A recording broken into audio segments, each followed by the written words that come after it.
हरि ओम तत्सत्। लोकाभिरामं रणरंगधीरं राजीवनेत्रं रघुवंशनाथं कारुण्यरूपं करुणाकरं त्वं श्रीरामचन्द्रं शरणं प्रपद्ये। मनोजवं मारुततुल्यवेगं जितेन्द्रियं बुद्धिमतां वरिष्ठं वातात्मजं वानरयूथमुख्यं श्रीरामदूतं शरणं प्रपद्ये। श्री श्री सीतारामचंद्राय नमः। श्री रामदूताय नमः। श्री गुरुचरणकमलेभ्यो नमः। ओम नमो भगवते सियाराम कृष्ण हरि नारायण। हिंदू महासभा की ओर से पवित्र चैत्र नवरात्र के पावन अवसर पर प्रसारित इस विशेष कार्यक्रम में आप सभी दर्शकों का हार्दिक स्वागत करता हूं। अभी हाल ही में हमारे पंचांग अनुसार हमारा नववर्ष प्रारंभ हुआ। इस कार्यक्रम का लाभ उठाते हुए हम अपनी ओर से एवं हिंदू महासभा की ओर से आप सबों को नववर्ष की ढेर सारी शुभकामनाएं। आने वाले यह साल सभी के जीवन में खुशहाली ले आए, ऐसी हम परमात्मा से प्रार्थना करें। दर्शकगण, पवित्र चैत्र नवरात्र चल रहे हैं और आप सभी जानते हैं कि नवरात्र विशेष रूप से जगदम्बा को समर्पित किया जाता है, जिसमें देवी की विशेष आराधना होती है। परंतु इस चैत्र नवरात्रि की एक विशेषता और ये भी है कि इस चैत्र नवरात्रि के नवमी तिथि में हम मर्यादा पुरुषोत्तम भगवान श्री राम जी की जन्म उत्सव मनाते हैं। भगवान राम के जन्म का कारण अनेक होता है और उनमें से एक है रावण का संहार करना, अपितु मानव जाति का उद्धार करना। और ये समस्या लेकर के जब धरती गाय के रूप में ब्रह्मा जी के साथ वैकुंठ पहुँचे थे और भगवान विष्णु से प्रार्थना कर रही थी कि आप अवतार लें, तो उस समय भगवान विष्णु ये वरदान देते हैं कि मैं अंश सहित लीन अवतारा, मैं अंशों के साथ अवतार ले लूँगा। इसलिए भगवान राम जब प्रकट हुए तो इनके अंश के रूप में श्री भरत जी, श्री लक्ष्मण जी एवं शत्रुघ्न जी की भी अवतार होते हैं। इस नाते से दर्शकगण, जब हम राम जयंती मनाते हैं तो उस दिन हमें केवल भगवान राम का नहीं अपितु भरत जी, लक्ष्मण जी, शत्रुघ्न जी, इनके चारों कुमारों का, इनके तीनों भाइयों के साथ भगवान की प्राकृत्य हमको मनाना चाहिए। दर्शकगण, मैं यह भी कहता हूँ कि इन चारों कुमारों की जयंती मनाने के साथ साथ एक पांचवा जयंती भी हमें मनाना चाहिए। हम सब जानते हैं कि जैसे राम कथा आते हैं, जैसे भगवान राम की चर्चा होती है, और अच्छी बात है आजकल बहुत से लोगों को ऐसा लगता भी है कि राम कथा बहुत सरल है। हर एक अवसर पर हम राम कथा या फिर राम के चरित्र को गाते हैं, चाहे हमारे घर में ब्याह हो, चाहे हमारे घर में मृत्यु हुआ हो या कोई जन्मदिन आदि मनाना हो, हर एक अवसर पर हम राम की गाथा गाते हैं। और आज सबके घर में राम की गाथा गाए जाते हैं और ये सारा श्रेय जाता है श्री रामचरितमानस को। यदि रामचरितमानस नहीं होता तो शायद हम राम कथा से इतने प्रचलित नहीं होते। रामचरितमानस, जिसको हम अपनी बोली भाषा में रामायण कहते हैं, जिसकी रचना परम पूज्यपाद कली पावना अवतार गोस्वामी बाबा तुलसीदास जी ने किया। तुलसीदास जी महाराज ने रामचरितमानस के बालकांड में वर्णन किया है कि 1631 यानी संवत 1631 को रामनवमी के दिन ही अयोध्या जी में इन्होंने इस ग्रंथ की रचना आरंभ की। इस नाते से जिस दिन हम लोग रामनवमी मनाते हैं उस दिन हमें रामचरितमानस जयंती भी मनाना चाहिए।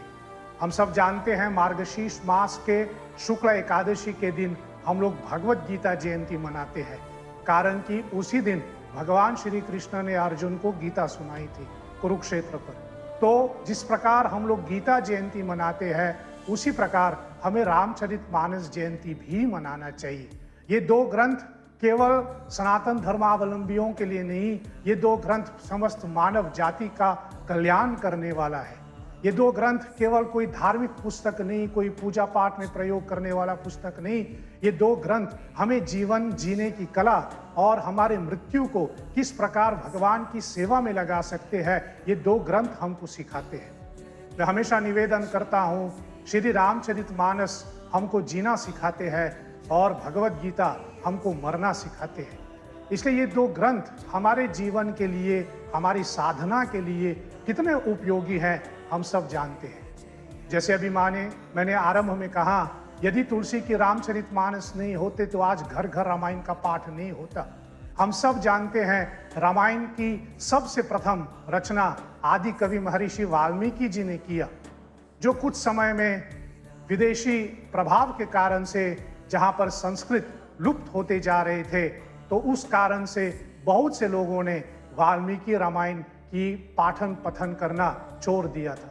तब 15वीं शताब्दी में एक बार फिर मानव का उद्धार करने हेतु, जैसे कुछ लोगों का विश्वास है कि पुनः वाल्मीकि जी ही तुलसीदास जी के रूप में आए और भगवान शंकर की प्रेरणा से, श्री हनुमान जी के आशीर्वाद से तुलसीदास जी ने इसको एक बार फिर भाषाबद्ध किया है, सरल भाषा में हम सब के सामने रखा है, जिससे आज हम बहुत अधिक रूप से इस रामायण का पाठ करते हैं।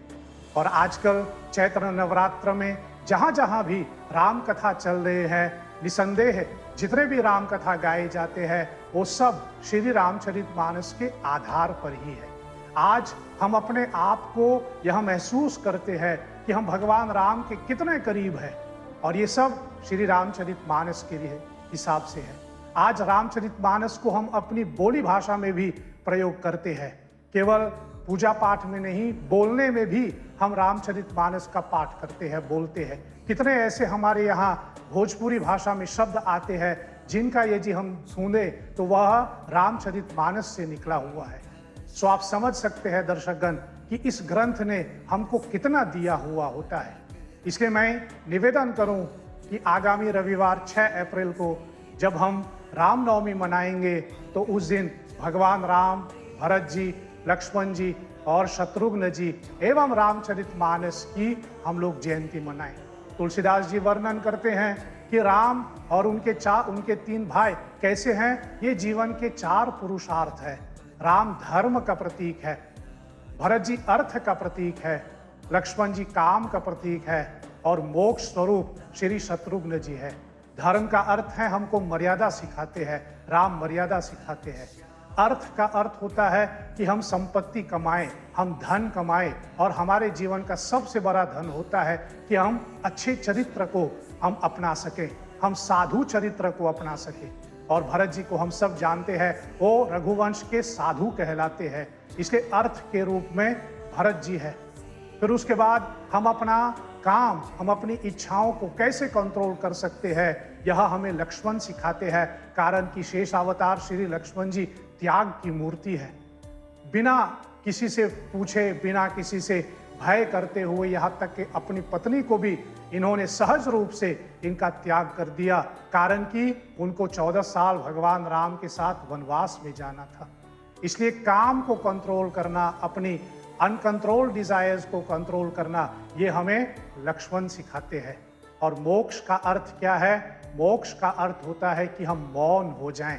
जिन्होंने उस परब्रह्म का अनुभव किया है, जिन्होंने अपने अंदर उस परब्रह्म का उन्होंने दर्शन किया हुआ होता है, वो ज्यादा बोलते नहीं हैं, और इसी को मोक्ष कहते हैं। और जिन्होंने उसका अनुभव किया है उसको मुनि कहते हैं। मुनि का एक अर्थ होता है जो मौन धारण करते हैं। और हम सब जानते हैं शत्रुघ्न जी पूरी राम कथा में कितने बार बोले होंगे।